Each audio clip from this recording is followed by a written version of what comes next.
5 seconds.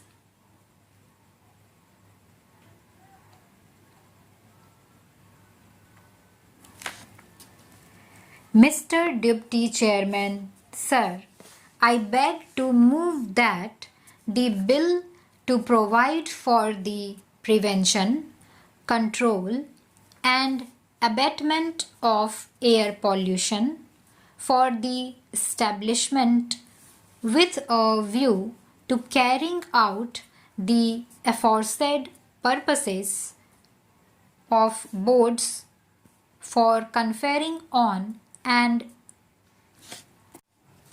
assigning to such boards powers and functions relating thereto and for matters connected therewith as passed by the Lok Sabha be taken into consideration.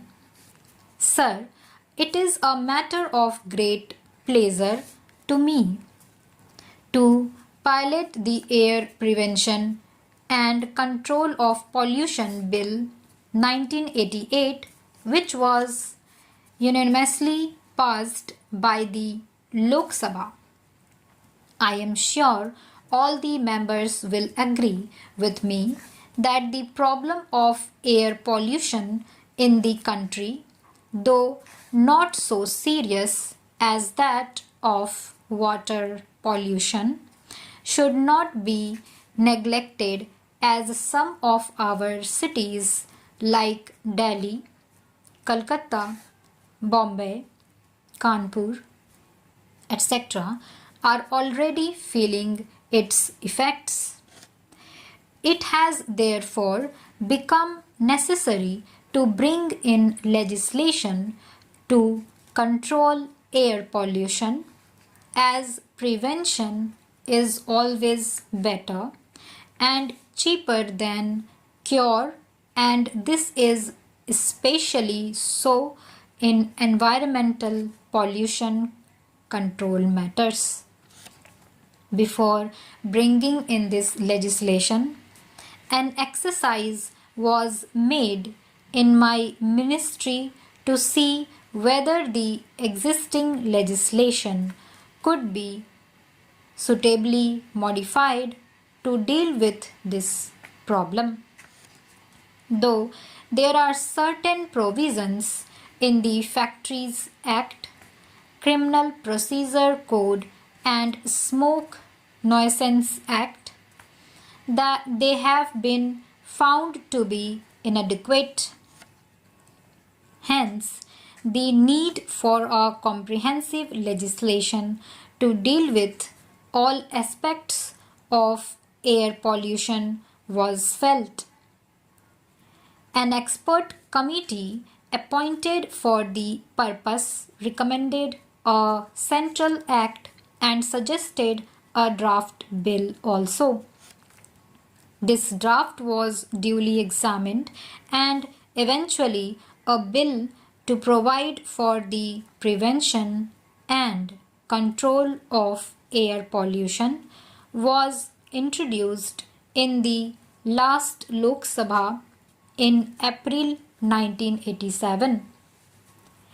The bill was referred to a joint committee of the two houses. The committee considered the bill in detail and presented its report to the Lok Sabha on the 18th May 1988. The bill, however, could not be taken into account for unforeseen circumstances. All the recommendations of the joint committee of the houses have been incorporated in the present bill.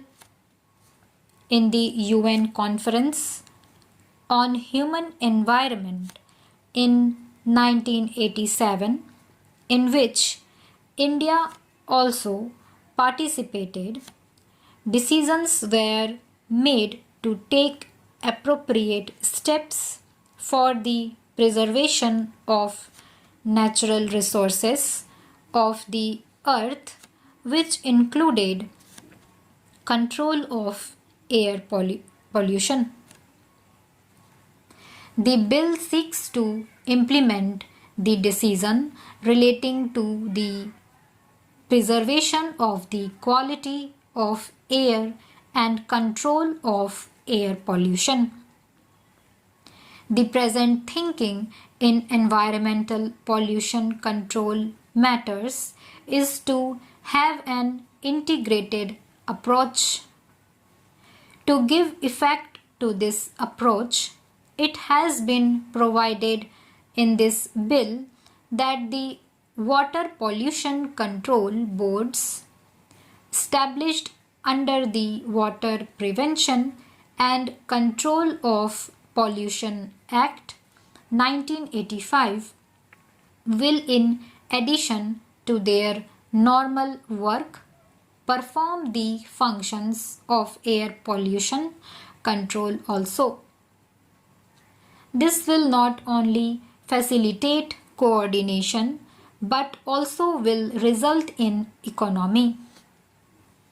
The bill will be enacted by virtue of Article 253 of the Constitution of India. Sir, a few more words about the salient features of the bill.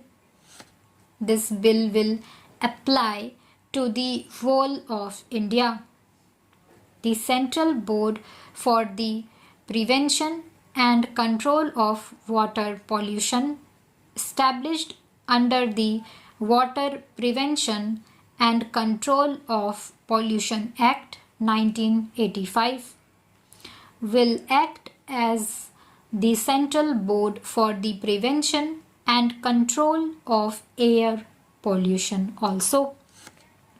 The state boards for the prevention and control of water pollution established by state governments which have adopted the Water Prevention and Control of Pollution Act 1985 will perform the functions of the state air pollution control boards also.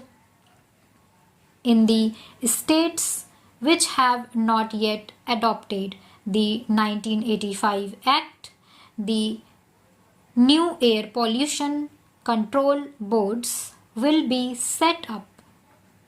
However, we are requesting these states also to adopt the 1985 Act and constitute the state boards so that there will be uniformity all over the country. The state governments will first declare the air pollution control areas. In such areas, industries specified in the schedule to the bill will have to obtain consents from the respective state boards for discharging emissions from their factories. The state boards will lay down the specifications for emission discharge and the particulars of the control equipment that should be put up to abate air pollution.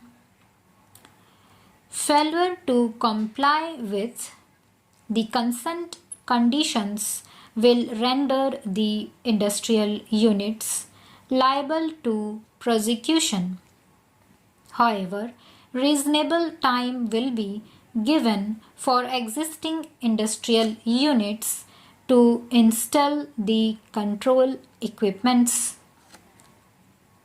The state governments will also issue necessary instructions to ensure that the automobile exhausts do not exceed the specifications laid down by the respective state boards. This bill will, however, not apply to ships and aircrafts. This provision is made as there exists a separate law for the control of pollution in those cases. With these words, Sir, I beg to move that the bill will be taken into consideration by the Honorable House. Stop.